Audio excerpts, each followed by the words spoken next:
Yesterday, so it was Martin Luther King Day, and it was a spontaneous hike because I wasn't working. I was like, I want to do the Rigdon Trail again. And this time I've been wanting to like sleep outside under the stars. I want to go out at night and look up at the stars, but it's been too cold.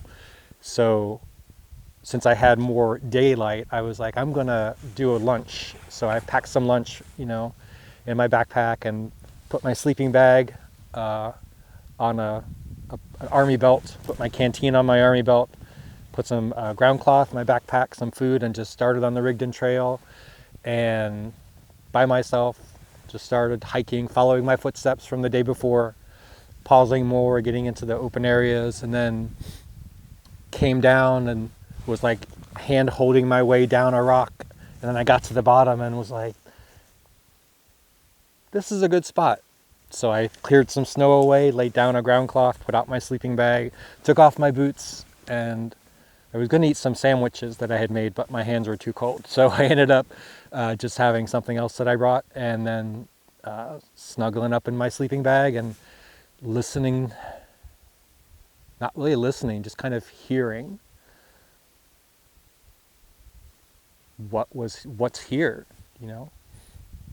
not actively trying to understand, just hearing it.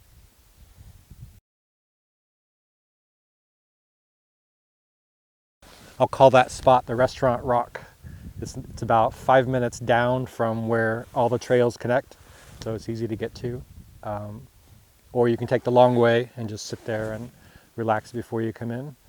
But I definitely look forward to coming back out here again, doing more hiking, looking up at the stars, just breathing in the air, without any exhaust, any bus fumes, or seeing any other really activity. You can watch the birds sometimes, talk to them, follow the deer tracks.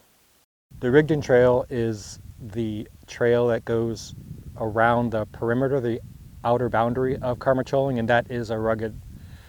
There is climbing involved. If it's wintertime, so you definitely want good gloves and boots because you'll put your hands in the snow and grab hold of things to help pull yourself up.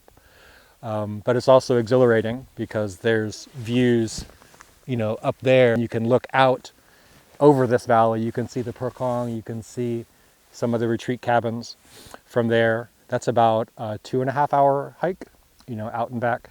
It connects to Mila's Loop and the Tiger Trail. Tiger's Trail starts from Karmë, Chöling and goes up this way up to a place called the Grates, which is where there are a lot of prayer flags, and it's a pretty special area up there energy wise, and it's up on top of a rise of rock, kind of the top of a mountain. I think that's it behind me. It's an amazing experience. There's so much more here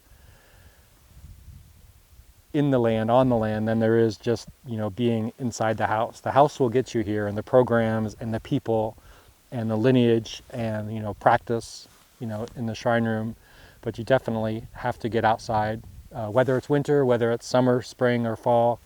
They don't ask you any questions. They just want you to be here and then take a little bit of what you feel here back with you to benefit beings.